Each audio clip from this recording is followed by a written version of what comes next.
Bueno, vamos a empezar la clase. El- la semana pasada, ahora sí, pues hemos hecho lo que son anestésicos generales y relajantes musculares. Con relación a los anestésicos generales, generalmente que se diferencian de los locales porque hay pérdida de conciencia y otras variantes más.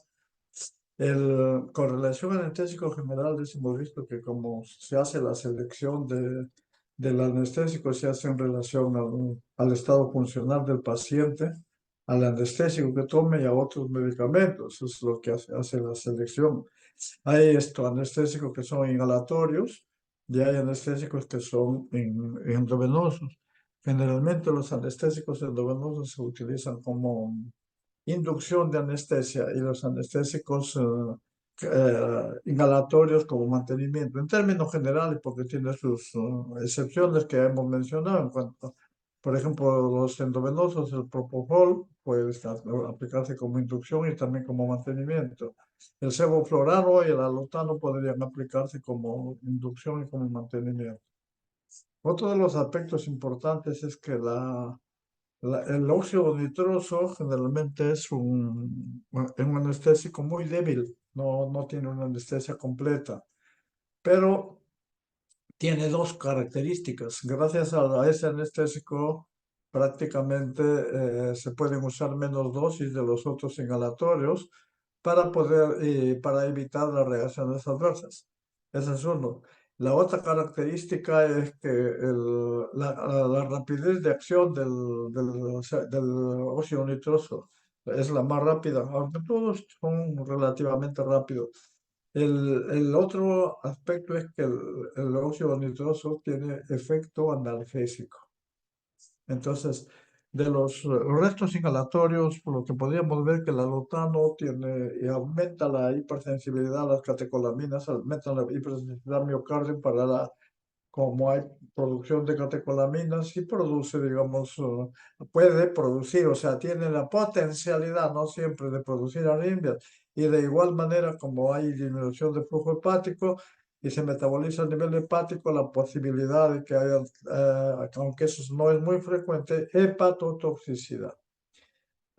Por otro lado, los anestésicos inhalatorios tienen efectos inhibitorios, lógicamente, a nivel del sistema nervioso central, producen amnesia, producen inconsciencia, pero disminuye a nivel cardiovascular, que es importante, disminuye la presión arterial. El alotano y el enflurano disminuyen el gasto cardíaco, en cambio el desflurano o sevoflurano disminuyen la resistencia vascular periférica. La ventaja de usar los vasodilatadores, para bajar y que bajan la presión, es que se mantiene el gasto cardíaco, se mantiene, no, se mantiene, se sigue manteniendo el gasto cardíaco.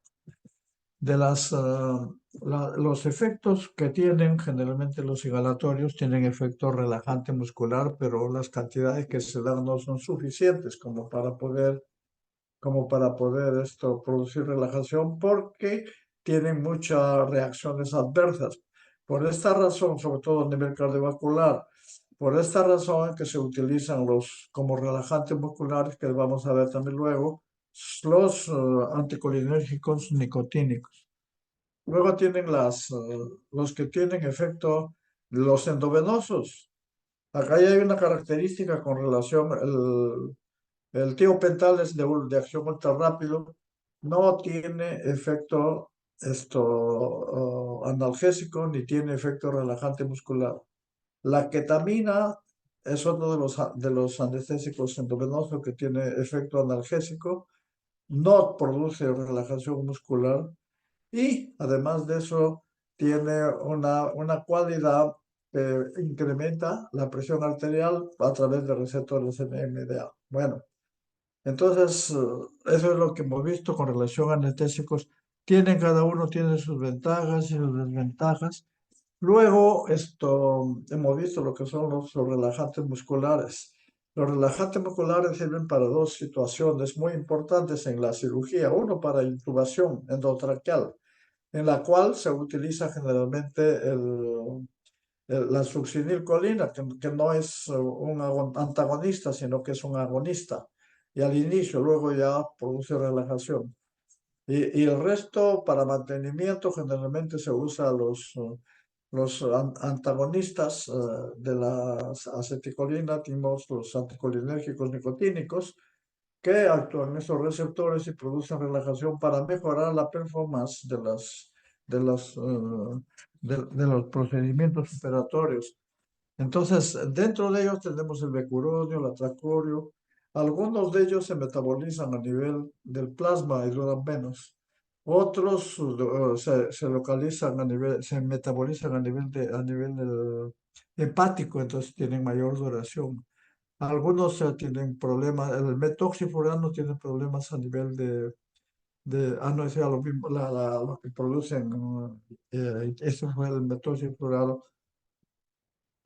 Bueno, estamos en la ketamina. La ketamina tiene una, disculpe la interrupción, la ketamina tiene una cualidad que aumenta la presión arterial, pero tiene una anestesia disociativa y produce problemas psicoides o psicóticos después de la operación. Por eso es que no se utiliza mucho para ello.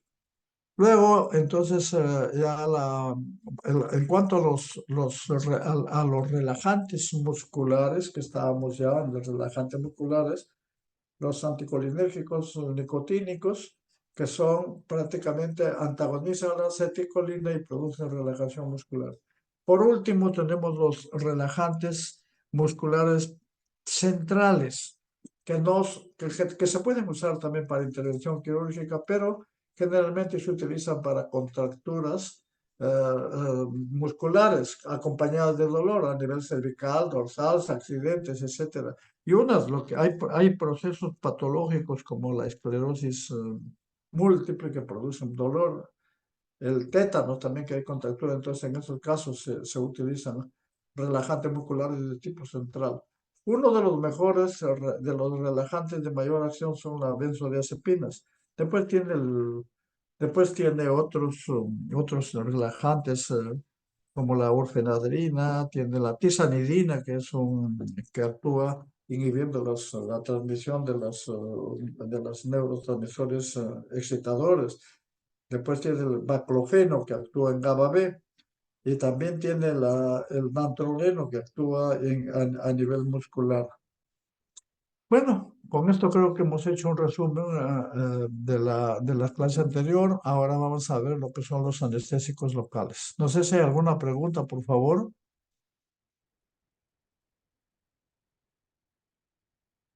¿Alguna pregunta? Vale, bueno. Ya hemos mencionado que los anestésicos locales se diferencian justamente de los generales porque los anestésicos locales no producen inconsciencia. Vamos a, ¿qué es qué es lo que produce una pérdida de la función de la conducción, especialmente del impulso nervioso que va hasta la asta posterior de la médula espinal? Pero es una pérdida reversible, porque previene o disminuye la conducción del impulso nervioso. Entonces, ¿y cómo lo hace? Disminuyendo la permeabilidad de la membrana al sodio, o sea, bloqueador canales de sodio, sin pérdida de la conciencia. Ese es lo que es un anestésico local. Pero, y esto bloquea canales de sodio, donde existen, además de los nervios periféricos, donde existen canales de sodio. Existen canales de sodio en el cerebro y existen canales de sodio en el corazón. Cuando nosotros administramos anestésicos locales, la dejamos en la zona donde se aplica ese anestésico, se queda ahí. Oh, señor, ahí hay capilares, como van a ver algunas láminas, y eso se va a la sangre. Si la cantidad que pasa a la sangre es alta, prácticamente lo que va a buscar canales de sodio a nivel cerebral y también a nivel cardíaco. Entonces, las reacciones adversas, generalmente, hay otras también, pero las reacciones adversas de los anestésicos locales son dependientes de su absorción a nivel sistémico. Entre ellas tiene convulsiones, arritmias a nivel cardíaco, etc. Otro de los aspectos que tenemos que ver en anestésicos locales son las vías de administración tópicas, infiltración perineural, bloqueo de troncos nerviosos. O sea, lógicamente todos actúan en las fibras. Depende de la ubicación donde estén los troncos. O sea, a veces los troncos sensitivos, o sea, ¿cuáles son las fibras dolorosas? O sea, las fibras A delta y las fibras C. Las A delta que son mielínicas y las fibras C que son amielínicas. Ya hemos dicho que también actúan en el músculo cardíaco, en el cerebro y en el músculo esquelético. No producen daño estructural de la célula nerviosa por su aplicación. Y acá tenemos el bloqueo. Acá está el bloqueo. Bloquean canales de sodio. Con eso es la forma es la forma como actúa. Inhibe la conducción, previene o disminuye la conducción del impulso doloroso. En esta lámina de la derecha tenemos los anestésicos, las estructuras de los anestésicos. Ambos anestésicos, hay dos grupos, pero antes de ello, cada uno de estos grupos tiene un grupo lipofílico y un grupo nitrogenado. Aminas, puede ser aminas terciarias, aminas cuaternarias, lo que sea, pero son aminas. ¿Y cuáles son las características de estos grupos lipofílicos? Esto depende, o sea, el grupo lipofílico significa que son liposolubles, que significa los que son más lipofílicos llegan más rápido al nervio, entran al nervio y producen su efecto. Los que son menos lipofílicos penetran más lento. Entonces, el grupo lipofílico sirve para penetrar al nervio. El grupo nitrogenado es el que actúa por la parte posterior del canal, bloqueando. Entonces, es importante ambos. Cada uno de ellos tiene su característica. Pero lo que los diferencia, en realidad, ambos grupos es la cadena intermedia. Acá, en el caso de los ésteres, es la cadena intermedia en caso de las amidas. En caso de los ésteres, se ha puesto acá como representante a la procaína y en caso de las amidas, se ha puesto como representante a la lidocaína. Entonces, ¿cuál es la diferencia entre un éster y una amida? Primero, que los ésteres se metabolizan a nivel plasmático y por lo tanto su duración es muy corta. Segundo, que los ésteres se unen muy poco a las proteínas, generalmente. Hay algunas variantes, pero se unen a las proteínas tisulares, me refiero. Y por ende también su duración es corta. Pero además los ésteres producen un metabolito que se llama el PABA, ácido paramino benzoico. Y como ustedes conocen, el PABA es alergénico. Entonces, por esta razón, los ésteres tienen mayor riesgo de alergias que las amidas. Las amidas son muy poco. 1 en 1 millón generalmente es poco. Pero vamos a ver alguna variante. Entonces, las amidas duran más, se metabolizan a nivel hepático. Prácticamente no producen estos metabolitos PABA.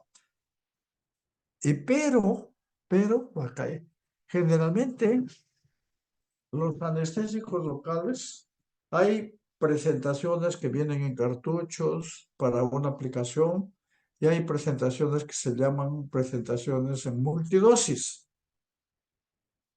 La presentación en multidosis es una vez que usa poco, el resto lo guarda. Pero para que se pueda usar eso le ponen preservantes.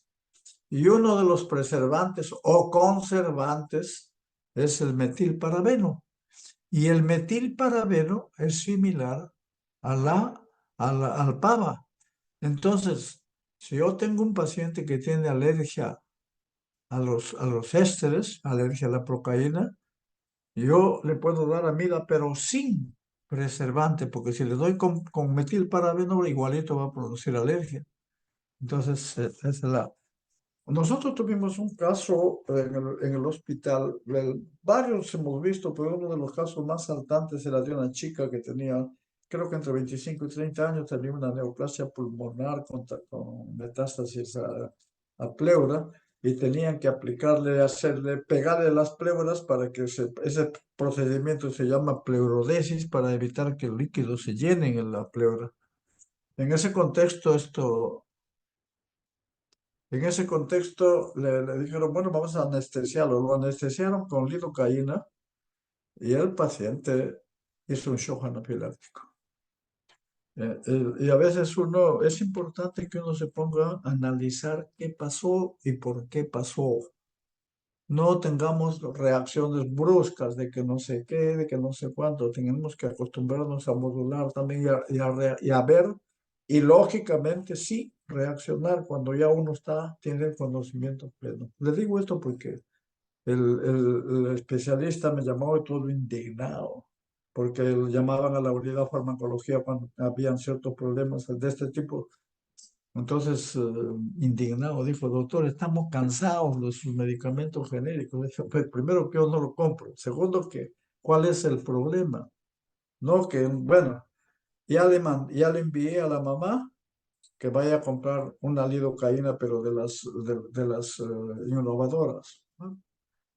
Le digo, mire, yo no le puedo contestar, deme el inserto.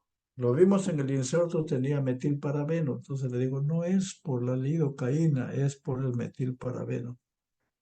Entonces, bajé a cuidados intensivos, el paciente estaba en cuidados intensivos, hablamos con el intensivista. El intensivista comprendió, pero me dijo, mira, de todas maneras, ¿por qué? Si bien es cierto que el metilparabeno, pero no le podemos dar la otra lidocaína, sí, pero puede ser otra. Claro, pero tiene que firmar un papelito, tenía razón, tiene que firmarme un papelito diciendo que no hay riesgo con ninguna mida, sin preservantes. Entonces le digo, déjame ver, primero voy a revisar a la unidad, fui a revisar y ve que había la reacción a la lidocaína, solo a la lidocaína, sin preservantes, era 1 en 1 millón. Entonces le digo, es 1 en 1 millón, pero nadie sabe que esta chica puede ser el millón. Entonces, no lo usemos la lidocaína y en esos casos le usaron el óxido nitroso, que es, digamos, el anestésico débil. Pero lo enviamos a la paciente posteriormente a su alta a que vaya a inmunología. Ahí le hicieron las pruebas y se dieron cuenta que no era la lidocaína, sino el metilparabeno. Entonces, para que vean las diferencias que hay entre ellos. Y acá tiene, los ésteres son menos estables que las amidas, no pueden estar almacenados por tiempo prolongado como las amidas. O sea, los ésteres, por eso no, creo que ellos no tienen los preservantes. Las amidas son estables al calor y los ésteres no. El metabolismo de la mayoría de ésteres se da por resultado de producción de PABA, habíamos mencionado esto. La duración de los efectos de las amidas es mayor que los ésteres y las amidas muy raramente causan relación, 1 en 1 millón, pero hay que tener cuidado, hay que tener cuidado. Siempre hay que estar, cuando se aplica un medicamento que por más que sea por vía parenteral, por más que el paciente, por más que sea raro, yo les digo, si no, deben estar atentos con su adrenalina y a la mano. ¿Cuál es el metabolismo? El mecanismo de acción. Los no ionizados pasan a la membrana, llegan al canal, pasan, atraviesan, y lógicamente la parte ya amina, la parte amina es la que bloquea el canal de sodio. Entonces, este es el bloqueo. Entonces, la parte lipofílica, la parte amina. Pero hay una diferencia. A veces hay abscesos y esos abscesos deben ser drenados. Pero como el acceso tiene un pH diferente al pH, entonces son ácido, prácticamente se ionizan y no se absorbe. La- es, eh, y consecuentemente el efecto es retardado y reducido. En un tejido infectado, más anestésico puede ser removido antes que pueda afectar la neurona, lógicamente. O se infiltra alrededor y luego hay que pulsar. De todas maneras va a doler un poco, pero hay que drenar ese absceso. Acá tienen una representación esquemática de los mecanismos de acción y los lugares donde actúan los anestésicos locales. Entrada y acá bloqueo. Este es el bloqueo. ¿Dónde existe acá el bloqueo de canales de sodio? ¿Dónde existen canales de sodio? Nervio periférico, sistema nervioso central y cardiovascular. Entonces pueden producir, mira, si llega en cantidades adecuadas, pueden producir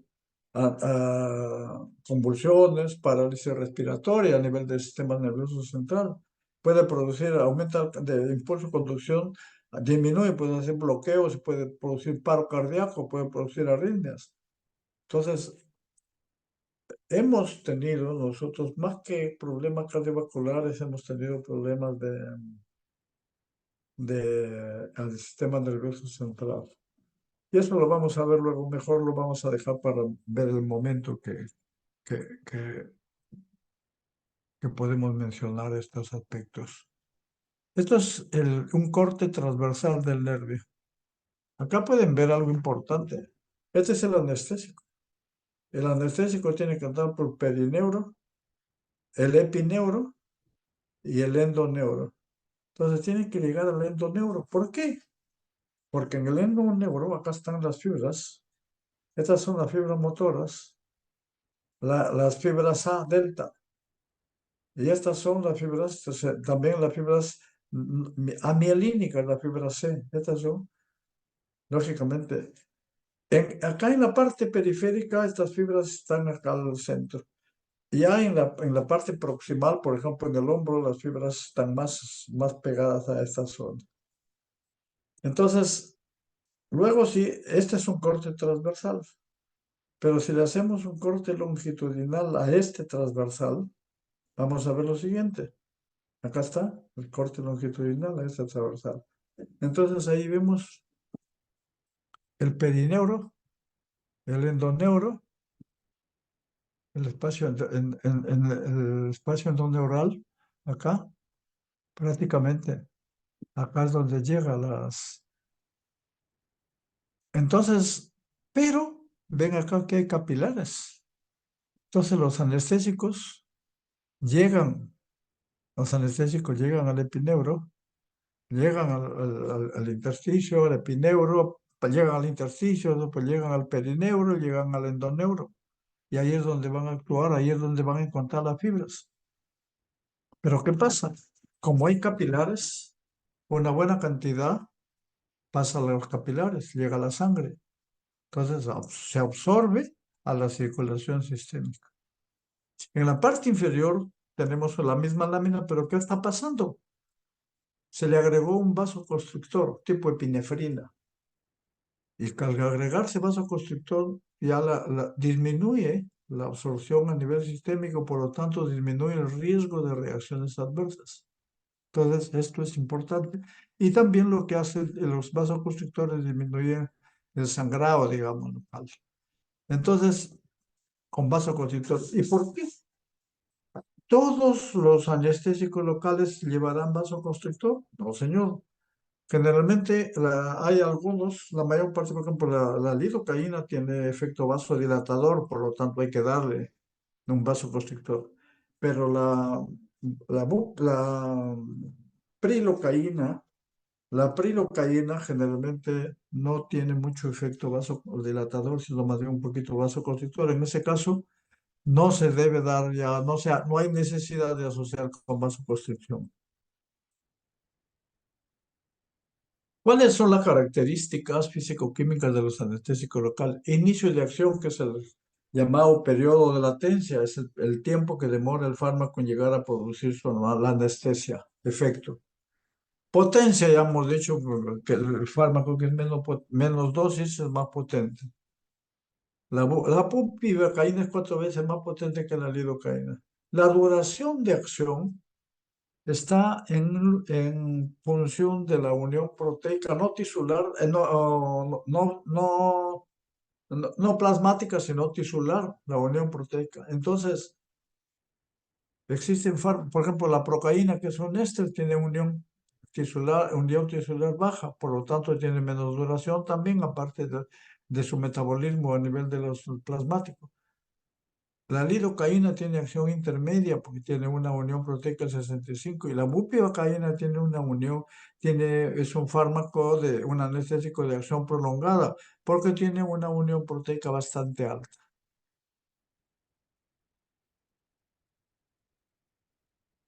Dice, la unión proteica también repercute en la duración de los efectos, no solamente terapéuticos, sino colaterales. La administración, los anestésicos locales son administrados alrededor de los nervios. Hay diferentes formas de la administración que se llama la infiltrativa, después el bloqueo nervioso, hay varios. Pero también se aplica a través de la piel celular subcutáneo, pero también se aplica intratecal y epidural.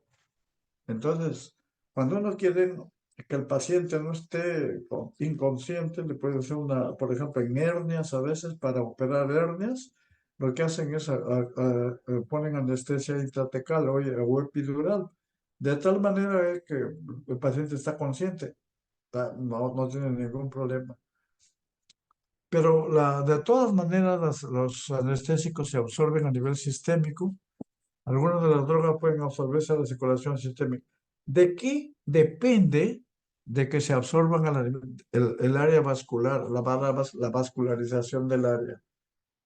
Esto conlleva que cuando ustedes apliquen un anestésico, no apliquen, no puncen y apliquen, no, puncen y donde van a aplicar aspiran, porque si están en un vaso, prácticamente se va a ir todo el anestésico a la sangre y va a buscar canales de sodio en el cerebro y en el corazón. Entonces, primero va la vascularidad. Efecto intrínseco del fármaco o aditivos en el diámetro del vaso. Por ejemplo, lógicamente los vasoconstrictores disminuyen, ya hemos visto. Algunos anestésicos tienen efecto vasodilatador a bajas concentraciones. Por eso es la lidocaína, incrementa su absorción sistémica. Por esto se contrarresta con vasoconstrictor como adrenalina o felispresina. Por ejemplo, un anestésico que se utilizaba anteriormente con mucha frecuencia, sobre todo en cirugía nasofaringe, etcétera, era la cocaína, pero ya no se utiliza, es vasoconstrictor.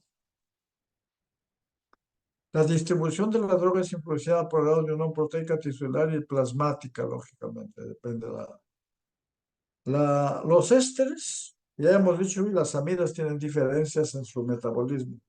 Los ésteres, excepto la cocaína, son transformados rápidamente por estearasa plasmáticas a compuestos inactivos y consecuentemente tienen una vida corta, ya mencionamos. Y lógicamente que se metabolizan a PABA y que también tienen por eso la frecuencia o la potencialidad de reacción de alergias. La cocaína es hidrolizada en el hígado, su metabolismo eliminado y es su metabolito eliminado por vía renal. Las amidas son metabolizadas en el hígado. Pueden acumularse si se dan dosis repetidas o por infusión, lógicamente. La lidocaína se metaboliza por sí y vida media 1 o 2 horas. Esto ya conlleva a que usted se va a nastear con una amida y de todas maneras va a llegar a la sangre, que haya interacciones con los fármacos que se metabolizan a ese nivel. La prilocaína también es metabolizada por vía extrahepática. Acá tienen ya la parte superior tienen los ésteres y en la parte inferior tienen las amidas. Acá tienen la liposolubilidad de cada uno de ellos. Esta es la liposolubilidad alta. Acá la bupivacaína también es muy liposoluble, las otras son menos liposolubles. Y la etilocaína, que es mucho más soluble. El pK de cada uno de ellos Entonces, la procaína tiene una unión proteica de 6, por lo tanto es duración rápida. La tetracaína es intermedia. La lidocaína, MEPI y prilocaína tienen unión proteica entre 55 y 75, que los convierte en fármacos de acción intermedia. Pero la bupivacaína, la etidocaína y la ropivacaína tienen una unión proteica alta, por lo tanto son fármacos, son amidas de acción prolongada. Por otro lado, podemos ver acá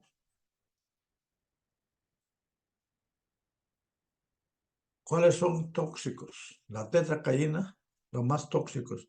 La bupivacaína es la que produce cardiotoxicidad.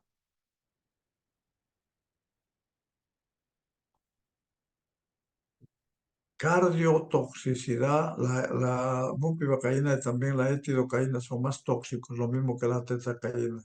El resto son menos. La procaína, la prilocaína menos, la lidocaína también un poquito más, pero más tóxicas son la bupivacaína. Las que producen más cardiotoxicidad es la bupivacaína. Acá, este cuadro es donde podemos ver los ésteres se metabolizan por colinesterasa plasmática. Su toxicidad sistémica es menos probable, lógicamente. Reacción alérgica, lógicamente, por derivado del PABA. Su estabilidad de la solución, degradación en ámpulas. Inicio de acción lento como regla general. pK menor que el fisiológico. Las amidas, su metabolismo es lento, hepático. Toxicidad sistémica es más probable. Reacción alérgica rarísima, muy estable a nivel químico. Entonces, y acá está, todos los fármacos, su inicio, su duración. ¿Cuáles son de acción prolongada? Bupivacaína, ropivacaína y tetracaína, que es prolongado, pero por vía raquídea. La bupivacaína, en cambio, las de intermedia son lidocaína, mepivacaína y la prilocaína también.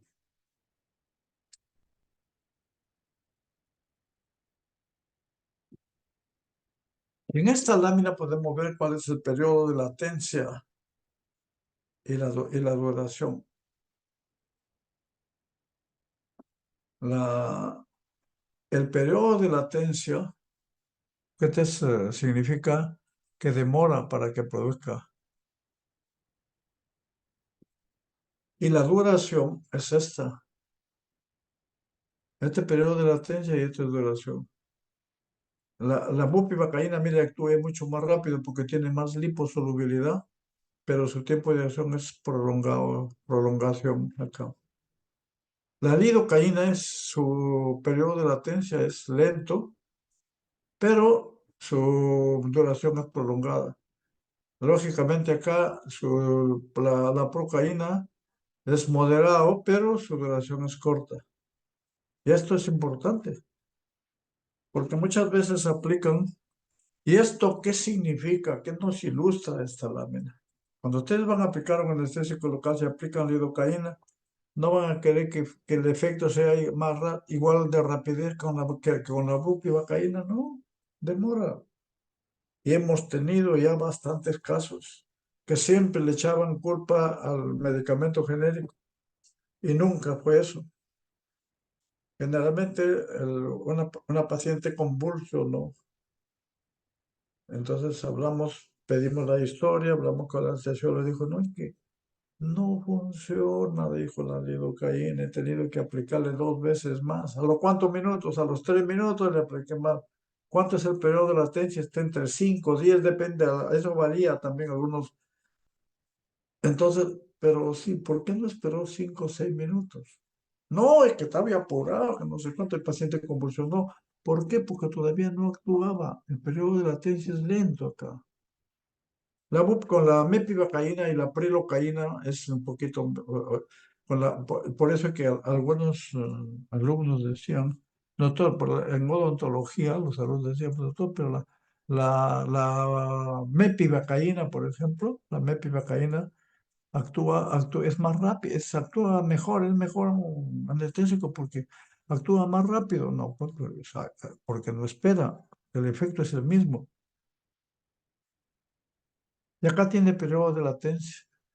Mide menos de 2 minutos, la bupivacaína dura 5 tiempo latencia en minutos, pero en epidural es 10 a 20 acá, 5 a 15 en epidural. Esta es mepivacaína, tiene 3 a 5. Cada uno tiene su periodo de latencia y la duración de los efectos y todas las características, volumen de distribución, vida media, etcétera, etcétera.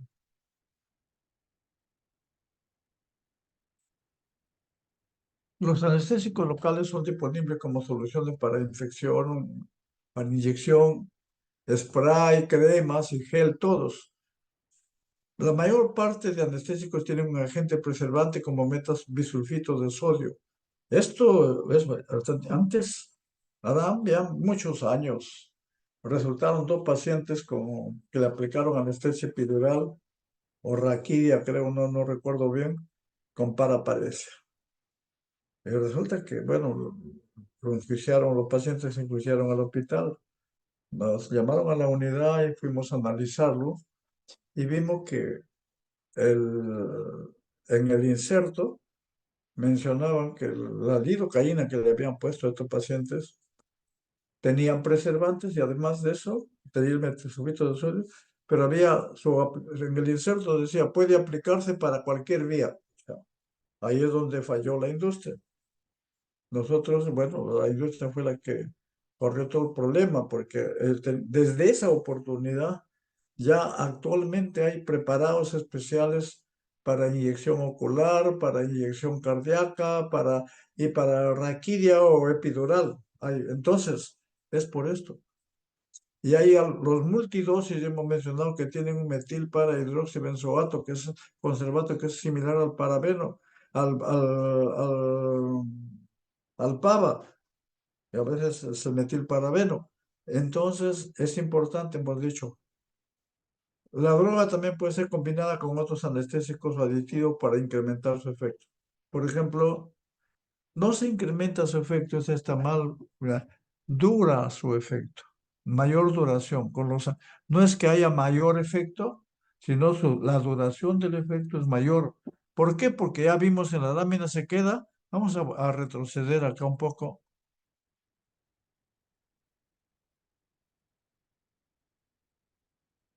Acá está, mire, con vasoconstrictor. Queda más tiempo, dura más. A eso me refiero. Entonces, no es que sea más mejor, sino dura más.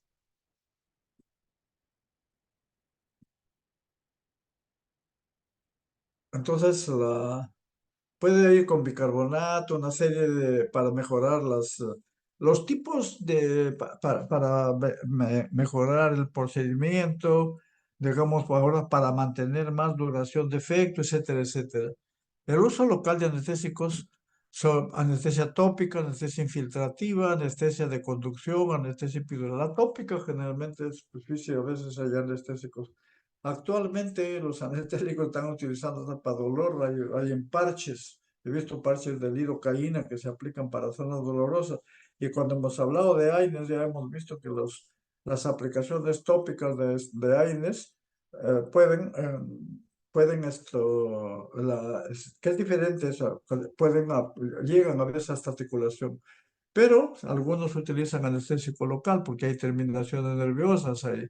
Entonces, la lidocaína puede producir también, en algunos casos, se puede utilizar. Entonces, acá tenemos la procaína, anestesia infiltrativa, tenemos las contraindicaciones, reacciones severas, mira, paro cardíaco, hipotensión. La tetracaína, igual que la procaína, son ésteres. La cocaína ya no se utiliza mucho, pero tiene muchas reacciones adversas. En oftalmología la utilizaban.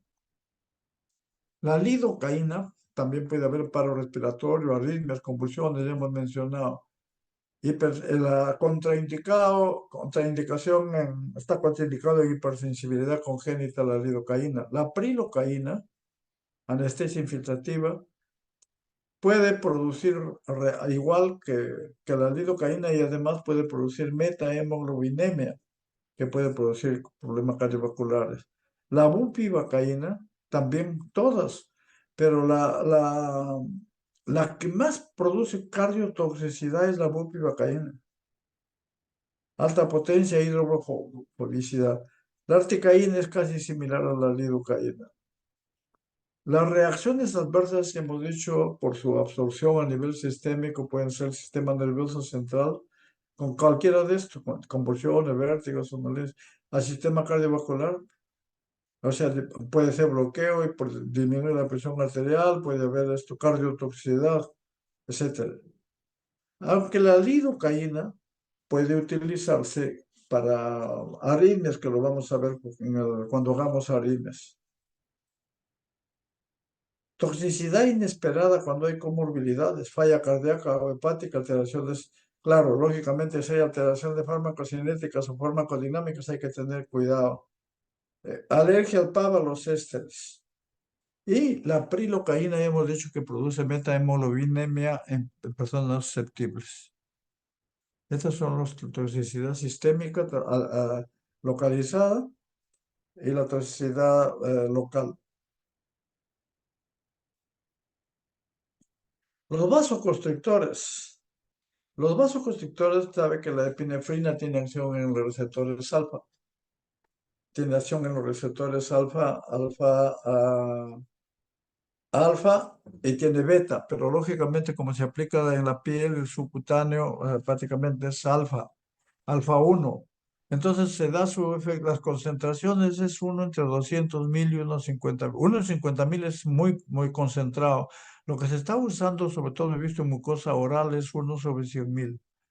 La levonorrefrina, específico para receptores alfa 2, tiene una potencia de vasoconstrictora de la epinefrina, es menos vasoconstrictor la levonorrefrina. Y la felipresina, análogo de la vasopresina, no tiene efecto cardíaco. A veces utilizan más la vasopresina pero el que tiene la mayor parte de vasoconstrictores, el que tiene mejor efecto es la epinefrina.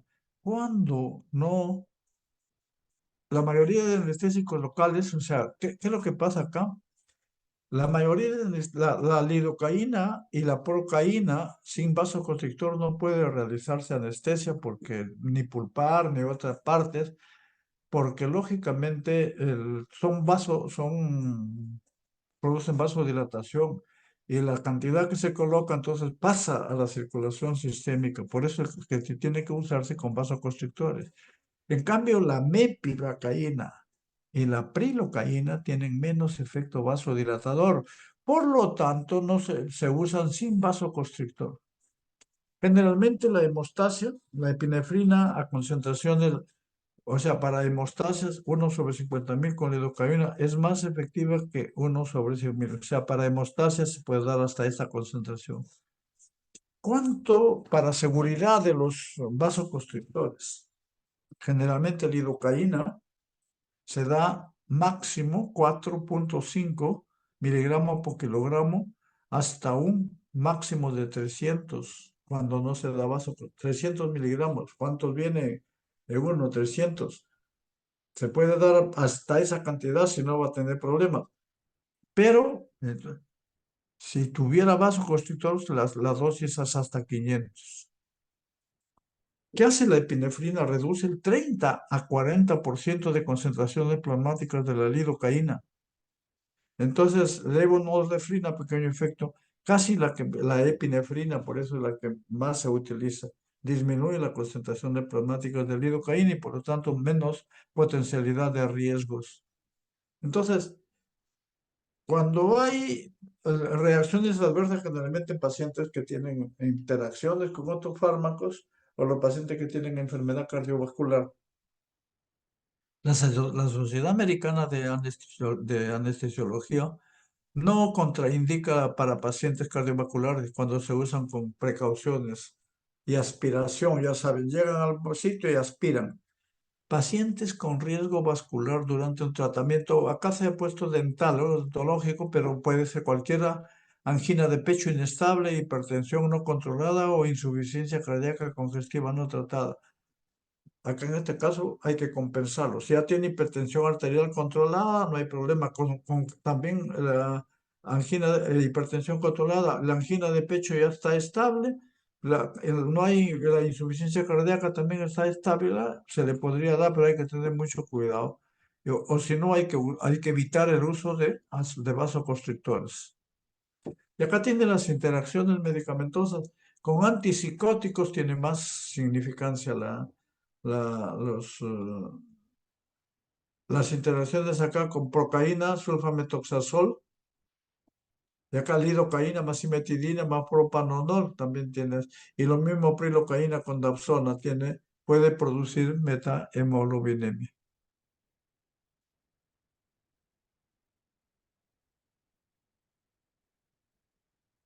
Bueno, ahora vas a tener 4 minutos de, para empezar el otro tema.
Bueno, vamos a continuar.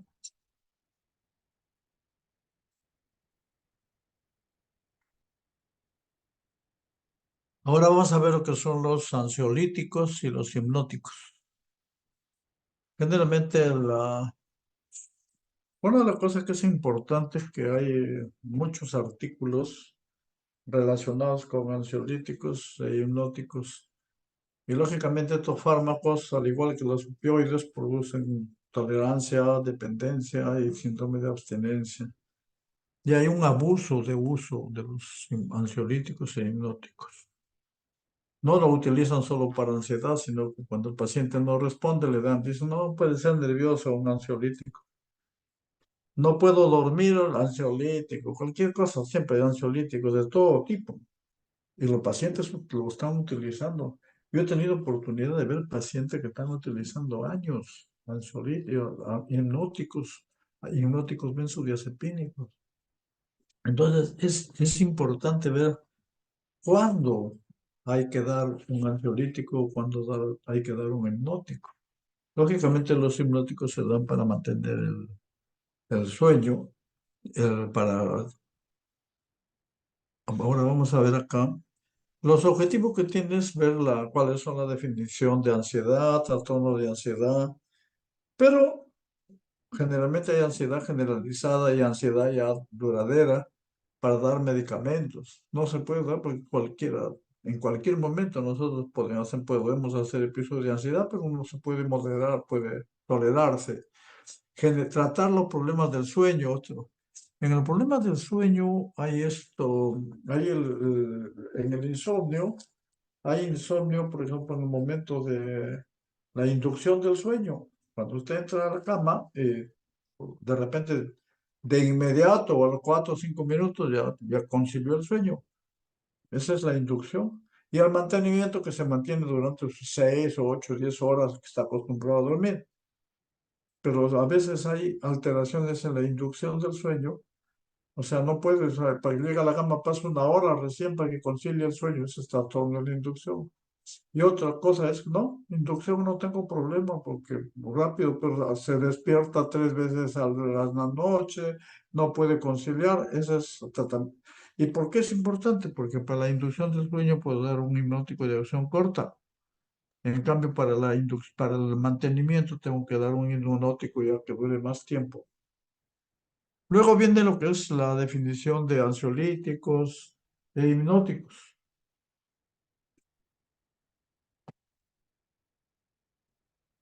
La clasificación de los hipnóticos, las benzodiazepinas, que son las que más se utilizan, hay que ver sus componentes farmacocinéticas y farmacodinámicas, que son muy, muy, muy importantes porque tienen implicancia clínica. Y cuando hay sobredosis de benzodiazepinas, las benzodiazepinas actúan en los receptores GABA, incrementando la permeabilidad al cloro. ¿Y qué hacen? El flumazenil, que es un antagonista de benzodiazepina, disminuye lógicamente, antagoniza la acción de la benzodiazepina.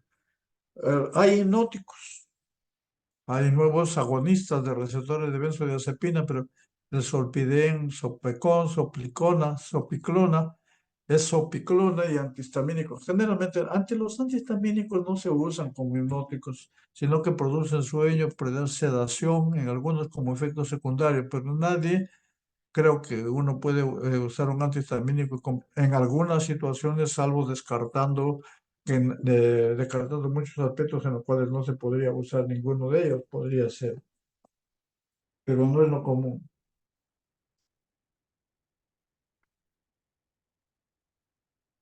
Lo que pasa es que los antihistamínicos, ya mencionaba, me supongo ya les mencionó la doctora, en autacoides, los antihistamínicos atraviesan la barrera hematoencefálica y lógicamente la histamina mantiene la vigilia. Y cuando le da un antihistamínico de primera generación que atraviesa la barrera hematoencefálica, prácticamente antagoniza ese nivel y produce sedación.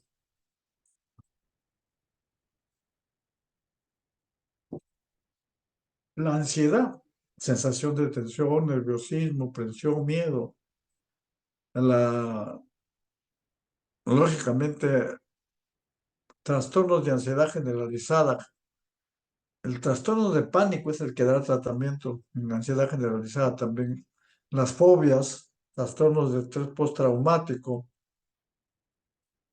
Uno debe tratar, desde ahora le mencionamos que cuando uno trata con un ansiolítico, no le dé ansiolítico de por vida.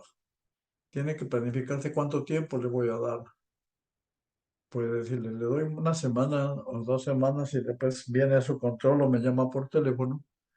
Según como ya se sienta, vaya suspendiéndolo poco a poco y lo deja. Pero no le puedo dejar para que el paciente tome de por vida. Sedación. La sedación es diferente que la ansiedad porque la sedación es pérdida del conocimiento. O sea, lo que estamos viendo acá, los ansiolíticos tienen efecto ansiolítico, o sea, para la ansiedad, tienen efecto sedante, en el cual pierden el conocimiento o ignoran y reacción a estímulos ambientales. Esto es importante porque la sedación puede ser ocasionar problemas secundarios del medicamento. O sea, si está sedado por un ansiolítico y empieza a manejar, se choca y bueno, tiene fracturas, esto es un efecto secundario de los ansiolíticos. La hipnosis es sueño prácticamente, sedación extrema con depresión posterior del sistema nervioso central y sueño. Y lógicamente el insomnio que ya mencionamos. Ansiolíticos previenen la sensación de temor. Los sedantes tranquilizan, calman, hace que el paciente ignore o no tenga conocimiento del ambiente. Hipnóticos causan sueño. Tranquilizantes menores, digamos en un paciente ansioso, que es lo mismo. La-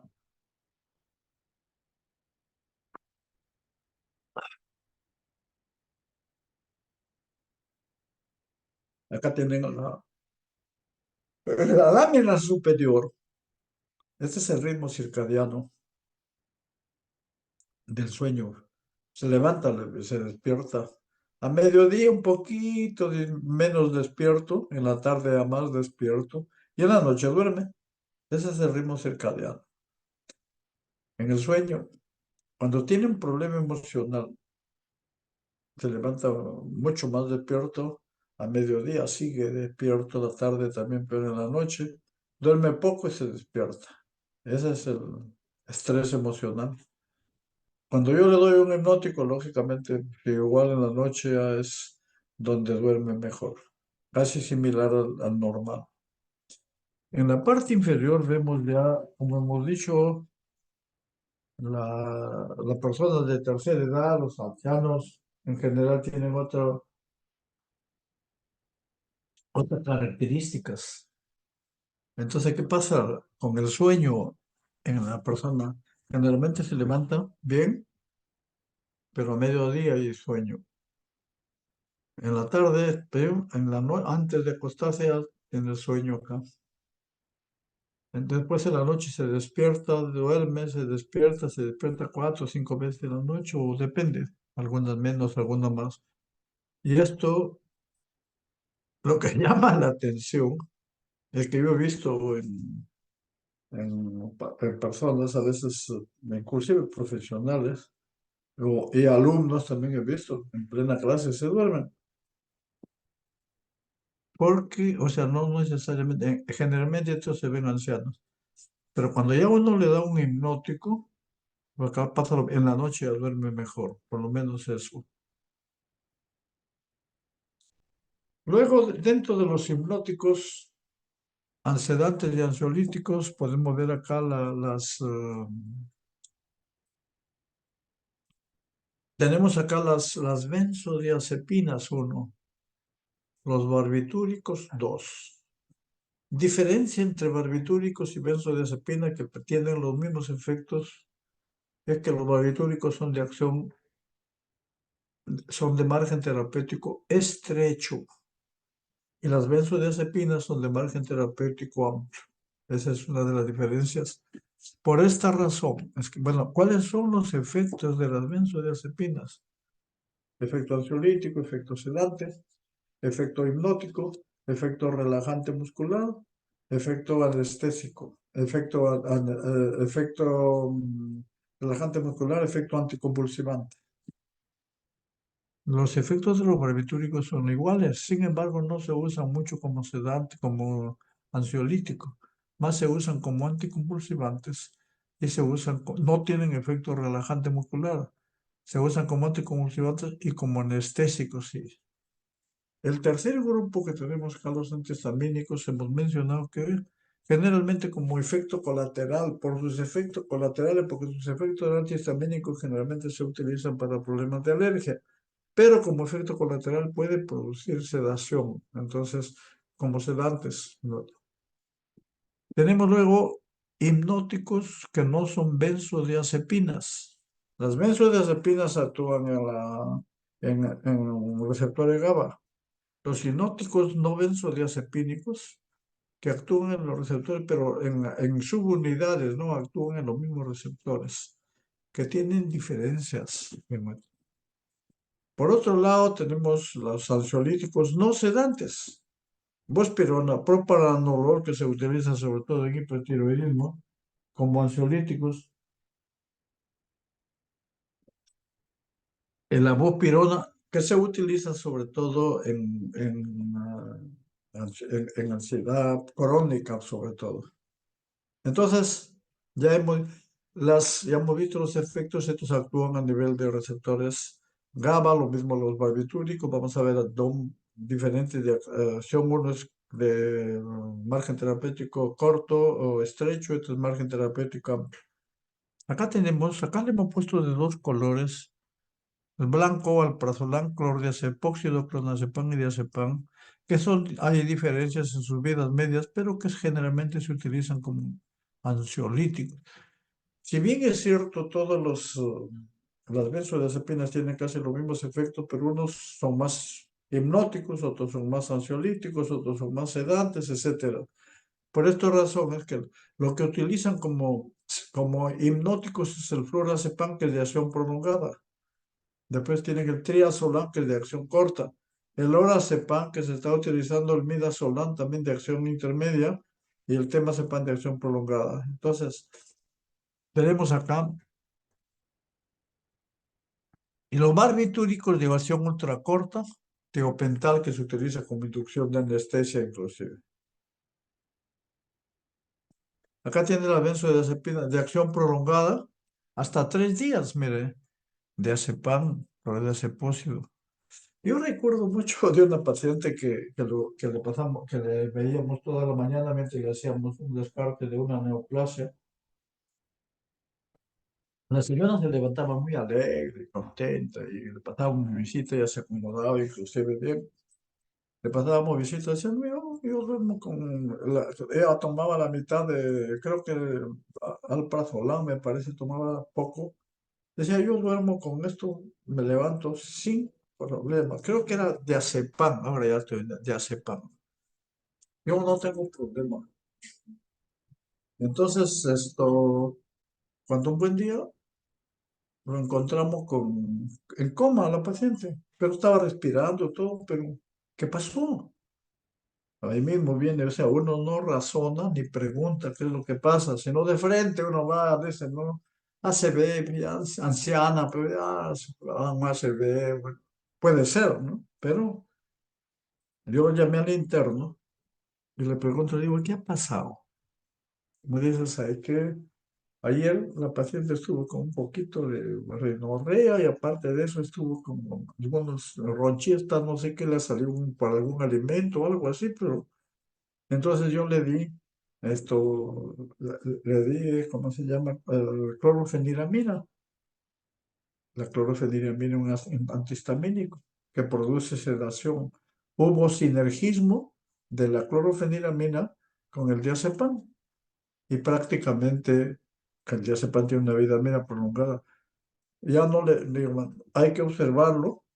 No, porque le iban a pedir una resonancia magnética, le iban a pedir interconsulta al neurocirujano, al neurólogo. Hay que esperar. A los 2 días se despertó.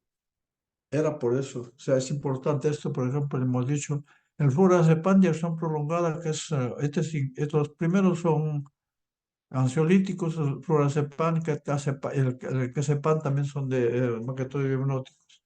De acción intermedia, el prazolam Lorazepam, temazepam de acción intermedia. Y de acción corta, oxazepam, triazolam. Ese es el triazolam es de acción, es un hipnótico. Y acá tienen las características, o sea, los de acción corta, midazolam, triazolam, los de acción intermedia, estos, los de acción larga, ¿cuáles son? Esto es importante, su vida media, el volumen de distribución, y todos tienen una unión proteica relativamente alta, y su liposolubilidad es prácticamente similar también algunos con otros. Las benzodiazepinas, la farmacocinética, el alprazolam, buena y forma completa, excepto de todas las benzodiazepinas, acá este se ha puesto para la imagen, no más, nada más. El cloracepato, que es descarboxilado en el juego gástrico, que más tarde es absorbido por completo. Las benzodiazepinas y sus metabolitos se unen a proteínas, la polium proteína que saben que es alta. Luego de su rápida absorción hacia el cerebro, sufre recirculación. Ya saben lo que es la recirculación o la redistribución en músculos y grasa. Uno de los aspectos importantes es que atraviesan placenta, que atraviesan placenta y se secretan en leche materna, entonces pueden tener efecto en el bebé y pueden tener efectos colaterales también en la gestación, efectos teratogénicos inclusive.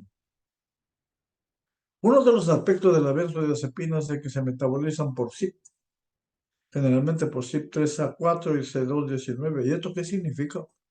Que pueden haber interacciones con estos dos. O sea, esto es importantísimo. Pero hay otro aspecto relacionado con con las benzodiazepinas también. Y acá tienen inhibidores del CYP3A4, por ejemplo. Eritromicina, claritromicina, ritonavir, ketonavir. Si yo le doy o jugo de toronja o eritromicina o nefazodona a un paciente que está tomando benzodiazepinas, le va a incrementar las concentraciones de benzodiazepinas y puede producir prácticamente efectos tóxicos. Pero acá hay otro aspecto importante. La mayor parte de benzodiazepinas dan metabolitos activos. ¿Y cuáles son la implicancia de estos metabolitos activos que incrementan la vida media? Por ejemplo, los metabolitos activos son biotransformados con mayor lentitud que el fármaco original. El flurazepam tiene una vida media corta de 2 horas, de 3 horas, póngale.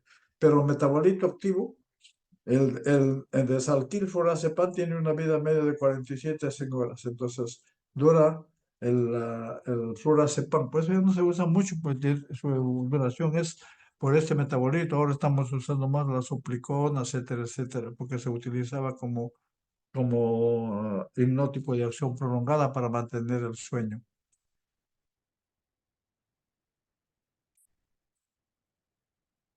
De acá tienen la biotransformación, lo que mencionábamos. Primero es digamos, la fase de citocromo P450, entonces es la fase 1 del metabolismo. Mire todos, clordiazepóxido, diazepam, florazepam, desmetil, todos tienen metabolitos activos. Entonces acá, todos llegan acá, por ejemplo, a oxazepam. Oxazepam. A esto su vida media ya es de 8 horas. El flurazepam tiene una vida media, ya hemos dicho, de 100. ¿Por qué? Porque tiene metabolitos activos. Y luego estos metabolitos ya son los que se conjugan. Lo mismo, todos los metabolitos son los que se conjugan. Pero el alprazolam y el triazolam también tienen metabolitos. Y de ahí recién pasa la conjugación. Entonces, ¿cuáles son los fármacos acá en esta lámina que pasan de frente a la conjugación y no van por citocromo? El oxazepam y el lorazepam. Estos son metabolitos, inclusive estos pueden ser metabolitos activos, pero también hay fármacos como oxazepam. y lorazepam. Entonces, ¿y cuál es la implicancia clínica de esto? Si yo tengo un paciente con problemas de función hepática, prácticamente podría tener problemas. Bueno, uno de los aspectos, por ejemplo, desencadenantes de las encefalopatías hepáticas en pacientes cirróticos es las benzodiazepinas. Pero si yo tendría que darle, preferiría darle un lorazepam o un oxazepam que va de frente a la conjugación, no los otros que van a formar metabolitos. Se va a alargar peor, la vida media se va a prolongar, etcétera, etcétera, va a tener, y como le digo, desencadenan reacciones adversas severas. El mecanismo de acción es, incluye medio espinal, el hipotálamo, potencia la acción de la inhibición GABérgica en todo el neuroeje. Es eso a través de, acá tenemos, miren, los GABA, GABA B y este GABA A. Acá GABA B va a actuar a los, un minutito, por favor.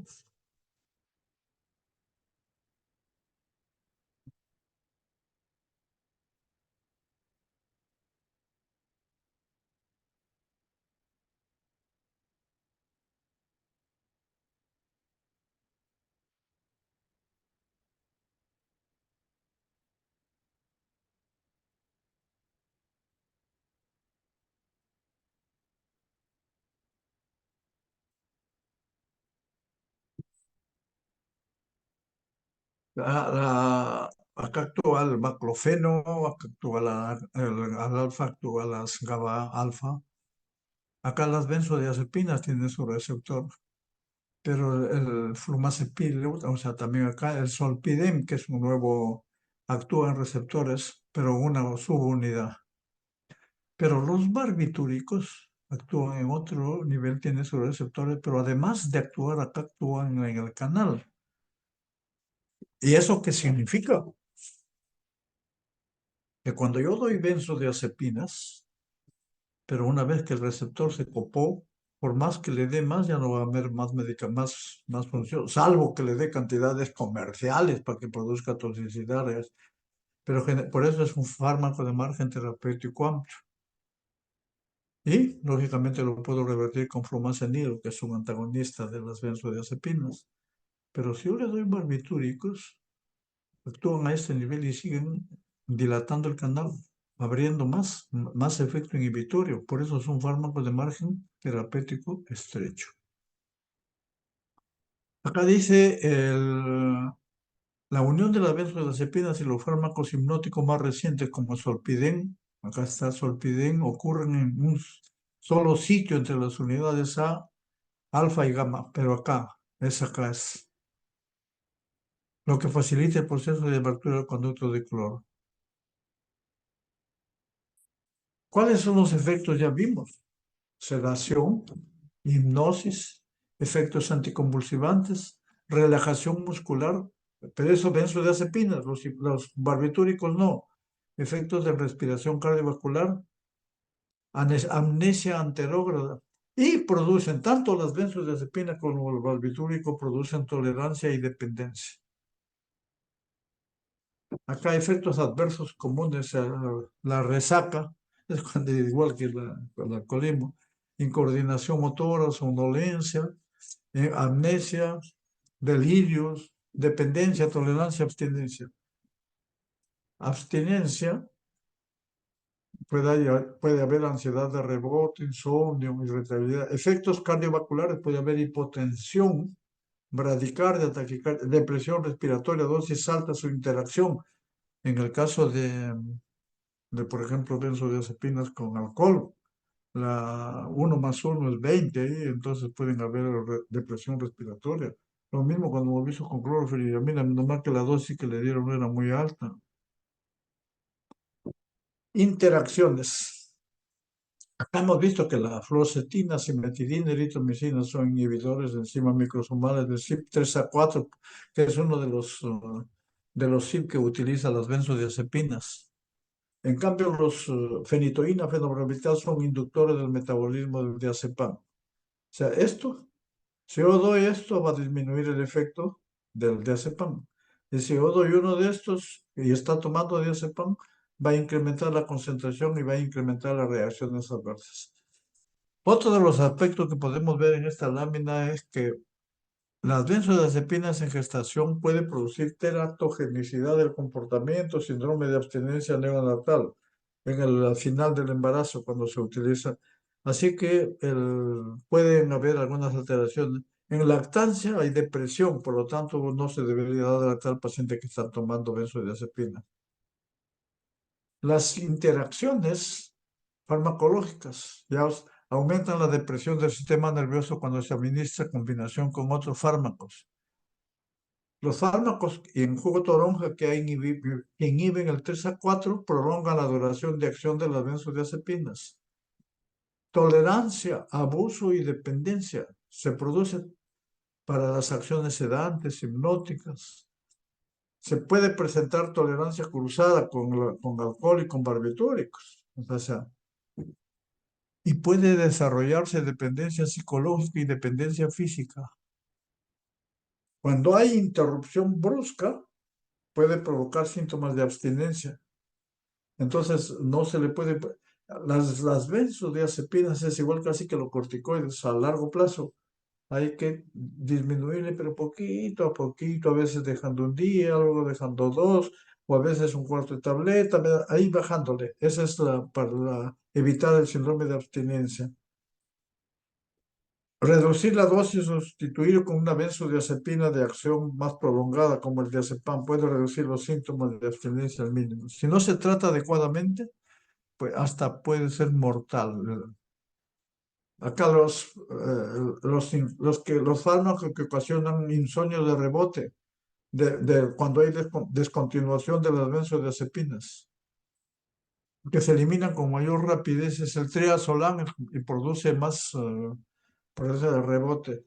Y el flurazepam es el que produce menos y el diazepam también. El resto produce moderado. Los fármacos menos potentes y que se eliminan más lentamente siguen mejorando el sueño incluso después de la descontinuación. Esta es las indicaciones: desórdenes de ansiedad, síndrome de retiro del alcohol, o sea, para cuando le quitan el licor hay que darle esto para disminuir la ansiedad, relajante muscular en tétanos. Ya hemos dicho uno de los relajantes musculares, la benzodiazepina, sedación preoperatoria, dan en algunos casos, antiepiléptico en estado epiléptico, ya hemos mencionado también esto, actuando a nivel del sistema límbico y formación reticular, lógicamente a nivel de receptores GABA. Puede administrarse por todo lado, oral, intravenoso, intramuscular, rectal. La vida media es prolongada y lógicamente metabolismo, excreción renal. Hay que tener mucho cuidado en pacientes que tienen, no le pueden dar pues yo he visto que dice, güey, tómate una diazepam que tiene una vida media prolongada hasta el 24, 48 horas o a veces más. Le dicen, tómate 3 veces al día. Pues, y sobre eso sale a manejar, olvídese, que tenemos problemas muy serios. Los antagonistas de las benzodiazepinas, el flumazenil, que lógicamente el flumazenil actúa rápido, pero tiene una vida media también corta. Con el mismo receptor GABA A, actúa como antagonista competitivo. Bloquea acciones de las el flumazenil actúa ¿dónde? En benzodiazepinas, todas. En el solpidel también, soleplom y escopitrona, pero no antagoniza los efectos del alcohol, ni los opioides, ni los anestésicos generales, o sea, no antagoniza a ese nivel. Los opioides, ¿quién lo antagoniza? La naloxona. Entonces acá, para anestésico, acá no se solamente para los hipnóticos y para las otras benzodiazepinóticos que no son benzodiazepinas, y la benzodiazepina sí lo bloquea el flumazenil. Otros ansiolíticos y que son antidepresivos. En trastornos de ansiedad crónica, inhibidores selectivos de recaptación de serotonina, que vamos a ver en la próxima clase, y los inhibidores de captación de noradrenalina y serotonina, Generalmente, en pacientes con preocupaciones de adicción o dependencia, dicen, no, tiene que tomar el ansiolítico, pero puedo tener dependencia. ¿Qué hacen? Le dan la tratamiento, un antidepresivo, inhibidor de recaptación de serotonina, asociado con lorazepam. Luego, después de 20 días, así le empiezan a quitar ya el diazepam y se queda con el escitalopram. Pero ojo, como vamos a ver en la clase posterior, el escitalopram tiene reacciones adversas. Y una de ellas es, por ejemplo, la hiponatremia, que es severa también, que produce esa, y varios otros que vamos a ver. La buspirona tiene generalmente ese vinculado con receptor no vinculado al GABA, que es el receptor 5-HT1A, y también tiene receptores, afinidad por receptores dopaminérgicos o serotoninérgicos, pero 5-HT1A es como actúa la buspirona, que lógicamente su eficacia es comparable a las benzodiazepinas. Alivia la ansiedad, no produce sedación. Sin sedación, sin hipnosis, sin depresión general o efectos de abuso, no se ven con esto. Esa es una ventaja. Pero generalmente su inicio de acción ansiolítica generalmente dura a las 2, 3 semanas. Entonces, para efectos de una ansiedad aguda no le puedo dar esto, tengo que darle, pero para la crónica sí le puedo dar porque evito todos estos efectos de depresión. La buspirona carece de acción hipnótica, anticonvulsivante, miorrelajante, más que sedación, produce insomnio. Efectos secundarios. No hay dependencia ni abstinencia.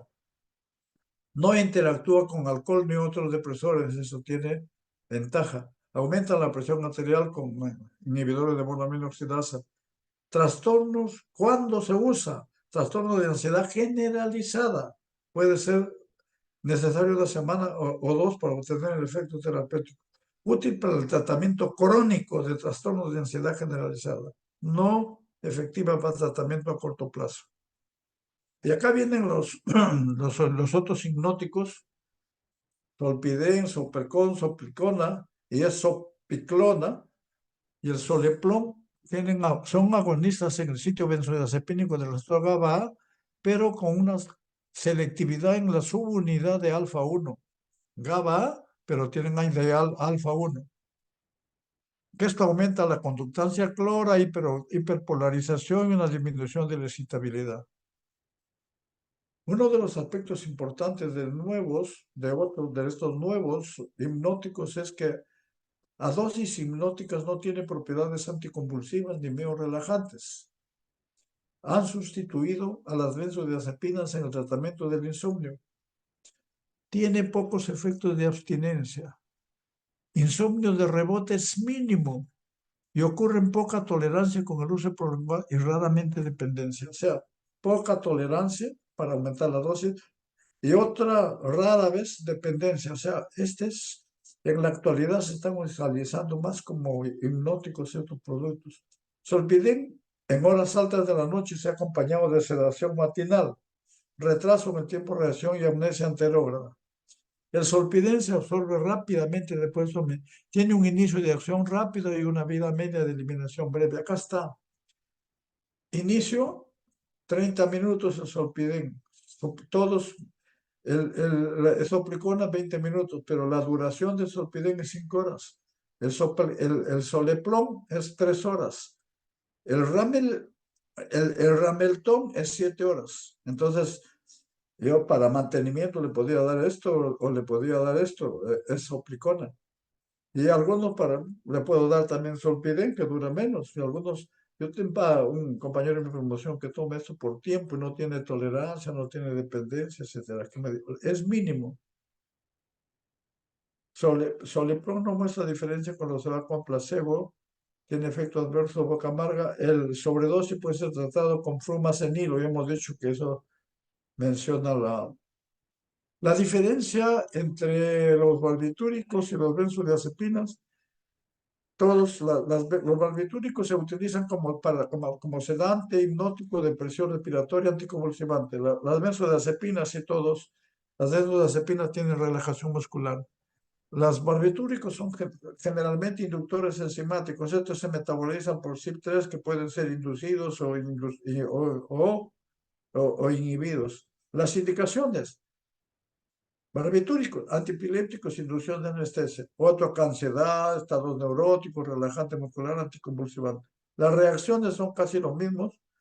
Tolerancia, dependencia, también lo mismo, y acá las interacciones casi son lo mismo. Y acá podemos ver los barbitúricos, hemos dicho que tienen más margen terapéutico estrecho. Mire, de acuerdo a la dosis, a la medida que aumenta la dosis, llega al coma y a veces hasta la muerte. En cambio, las benzodiazepinas, que llega hasta hipnosis acá y de acá no aumenta, salvo que le dé con alcohol encima y ahí sí se vuelve, ese es el problema.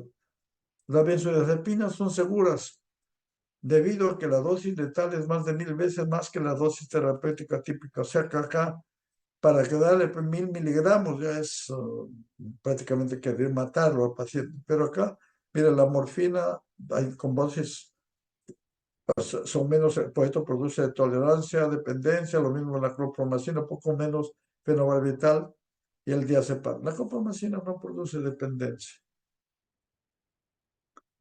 Acá tenemos los barbitúricos de acción intermedia, los barbitúricos de acción ultracorta y los de acción prolongada. Y acá tenemos las imágenes de esto. Los efectos adversos de los barbitúricos generalmente producen sedación, tolerancia, dependencia y depresión respiratoria. Y aumentan la síntesis de porfirinas, que justamente es un trastorno que se da de las porfirinas. Ese trastorno puede producir un cuadro que se llama porfiria intermitente aguda, que es un cuadro doloroso, muchas veces se confunde con apendicitis. Interacciones farmacológicas, los barbitúricos con uso prolongado pueden inducir la síntesis de enzimas microsomas. Claro, son inductores del sistema microsomal enzimático, así como de numerosos fármacos. Refuerzan la depresión del sistema nervioso cuando se administran con otras sustancias. Esto ya hemos visto anteriormente. Acá están los usos clínicos de los barbitúricos y su acción, duración de acción. Acá, y con esta lámina, con esta terminamos las ventajas de las benzodiazepinas. Uso potencial en el tratamiento crónico para convulsiones, clonazepam, clorazepato. Clorazepam y cuazepam, menos potentes que se eliminan más lentamente, no muestran insomnio de rebote a descontinuación del tratamiento. El alprazolam, agente de elección para tratar pánico, el alprazolam para pánico como primera elección. Lorazepam no requiere metabolismo de uno y por lo tanto muestran menos interacciones y son más seguras en pacientes con afección hepática. Lorazepam y temazepam, gran directa. ¿Cuáles son las desventajas de esto? Pueden alterar el funcionamiento intelectual y la destreza motora, ya hemos mencionado. Tienen el potencial de dependencia y pueden ocurrir convulsiones por abstinencia. El triazolam, la abstinencia a menudo resulta en insomnios de rebote, es la única que más. Otros agentes, la buspirona, las ventajas, útil en el tratamiento a largo plazo para ansiedad crónica con síntomas de irritabilidad y hostilidad. No potencia la depresión del sistema nervioso por alcohol y otros. Bajo potencial de adicción, la buspirona. La esoplicona, efectivo hasta por 6 meses. El soleplón, muestra efectos de abstinencia mínimo, exhibe insomnio de rebote mínimo, corre poca o ninguna tolerancia, lo mismo el solpidem. Y el remeclón sí, potencial abuso mínimo con efectos mínimos de dependencia. ¿Cuáles son los inicios de acción más lenta que la benzodiazepina? No hay relajación, es la buspirona, no hay relajación muscular o actividad anticonvulsivante, no tienen. No tienen propiedades anticonvulsivantes, igual estos son los hipnóticos nuevos. Solo tiene efectos marginales sobre la eficacia del sueño. Los barbitúricos producen tolerancia, dependencia y muestran síntomas de abstinencia grave, igual que las benzodiazepinas. Y con eso estamos terminando.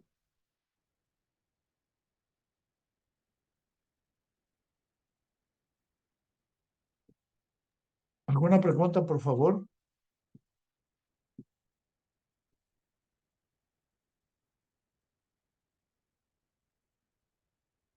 Bueno, si no hay ninguna pregunta, vamos a suspender la clase. Ya saben que se ha programado sus clases de práctica para la próxima semana. Lo tiene, ya lo envió la doctora Robles. ¿Alguna pregunta? Bueno, si no hay pregunta, vamos a suspender.